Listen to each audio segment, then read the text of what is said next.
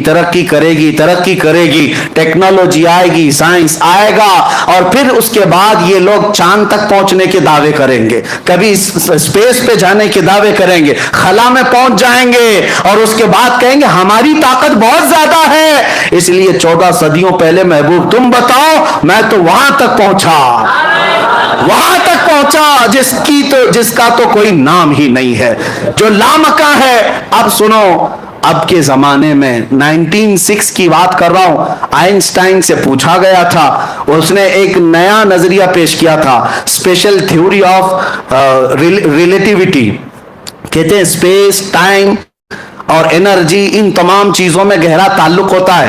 اور Albert Einstein نے کہا کہ اگر کوئی اوپر کا سفر کر رہا ہے تو ایک سفر یہ ہمارا انسانوں کا ہے, اور ایک سفر نوری سال کا ہے. سپیڈ آف لائٹ کا مطلب کیا ہے؟ روشنی کی رفتار کتنی ہوتی ہے پتہ ہے آپ کو؟ روشنی کی رفتار جس کو کہتے ہیں 3 lakh kilometre per second. 3 lakh kilometre per second speed of light اس کو کہتے ہیں.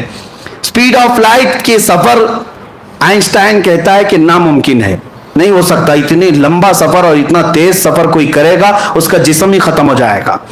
یعنی یہ اسپیس اگر, ہاں اس کے بعد پھر جب مشینیں تیار ہوئیں اور پھر خلا میں جانے لگے لوگ, اسپیس پر جانے والی جو یعنی ایجنسیاں ہیں. سب سے پہلے ناسا نے 1969 میں جو چاند پر بھیجا تھا اپنا ایک قافلہ, آپ نے سنا ہوگا, نیل آرمسٹرانگ جو سب سے پہلے چاند میں جانے کا جن کا دعویٰ ہے. بہرحال جو بھی ہے, ناسا ایک کمپنی ہے, ایک ایجنسی ہے جو اسپیس کے معاملات کو دیکھتی ہے.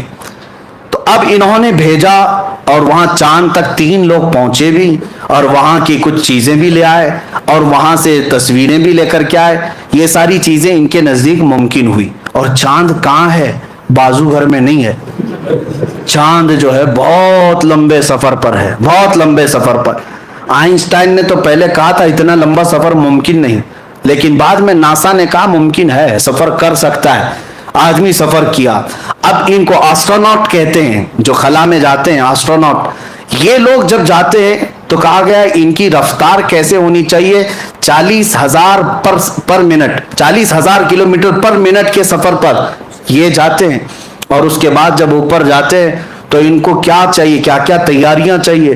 ایک پریشر سوٹ ہوتا ہے, اور پھر ایک اس وہاں میگنیٹک جو ویوز ہوتی ہیں ان سے بچانے والا ایک آلہ پورے جسم پر پہنایا جاتا ہے کہ وہاں آکسیجن کی کمی ہوتی ہے, آکسیجن انہیں چاہیے ہوتا ہے سانس لینے کے لیے. یہ ساری چیزیں پہن کر کے جائے تو ممکن ہے. اب سائنس کہتی ہے ممکن ہے, پہلے ناممکن تھا. سائنس اور ترقی کرو, میرا دین اور نکھرتا جائے گا, اور نکھرتا جائے گا.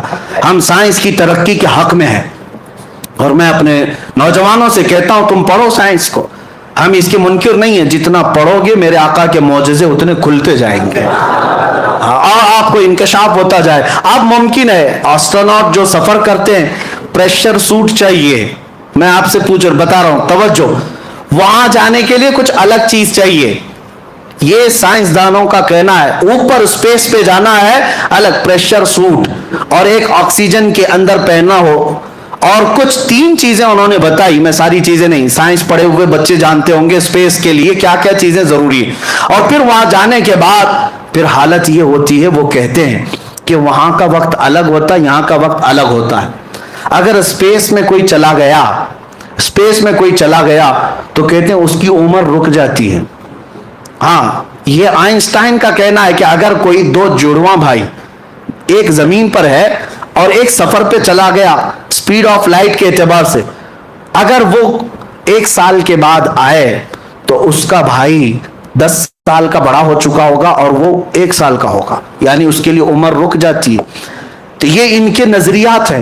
اب میں جو چیز تمہیں ثابت کرنا چاہتا ہوں وہ یہ ہے, سائنس کے اعتبار سے پریشر سوٹ چاہیے, وہاں جانے کے لیے ایک الگ سفر چاہیے. اب آؤ واقع معراج کے شروعات میں نے سب سے پہلے کیا کہا.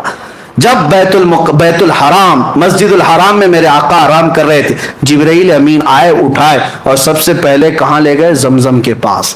اور لے جا کر کے کیا کیا؟ نبی پاک صلی اللہ علیہ وسلم کا سینہ چاک کیا, اور پھر دل نکالا گیا, اور پھر جنت کے پانی سے جو تشت میں انوار و تجلیہ سے بھرا تھا وہ دھویا گیا, اور پھر حدیث میں کچھ ڈالا گیا. آج سائنس کہہ رہی ہے کچھ پہن کے جانا پڑے گا, اوپر سپیس پہ جانے کے لیے کچھ پہن کے جانا پڑے گا. تم جتنی ترقی کرتے جاؤ میرے مصطفیٰ کا معجزہ معراج تمہیں چیلنج کرتا رہے گا. نبی پاک صلی اللہ تعالی علیہ وسلم کے قلب اطہر میں وہ چیز ڈالی گئی جو عام انسانوں کے قلب میں ہو ہی نہیں سکتی, کسی کے جسم میں ہو ہی نہیں سکتی, اس لیے کہ رسول پاک کو اس سفر پر لے جایا جا رہا تھا جہاں پر دباؤ ہے, پریشر ہے, اور نبی پاک کو ایسا بنا کر لے جایا گیا کہ عالم بشریت کے تقاضے ختم, اب عالم نورانیت شروع ہو چکا تھا. عزیزان گرامی وقار, اب اللہ رب العزت معجزے نبیوں کو کیوں دیتا ہے؟ ایک چیز ہے, تعجب تو سب چیزوں میں ہونا چاہیے, لیکن ہماری عقل کیا ہے جانتے ہیں؟ اللہ رب العزت کے نظام میں ایک عادت ہے اور ایک قدرت ہے. ایک عادت ہے اور ایک قدرت ہے. دونوں چیزیں آپ کو سمجھا رہا ہوں. شادی ہو گئی شوہر اور بیوی کی, بچہ ہوا, آپ مانیں گے کہ نہیں کہ ہاں فلاں کو ایک بیٹا ہو گیا, ایک بیٹی ہو گئی؟ کوئی تعجب کی بات ہے تعجب کی بات, لیکن تمہاری عقل عادی ہو گئی. روز دیکھتے ہیں بچے پیدا ہو رہے ہیں تو آپ کو تعجب نہیں لگتا. تعجب کیا ہے؟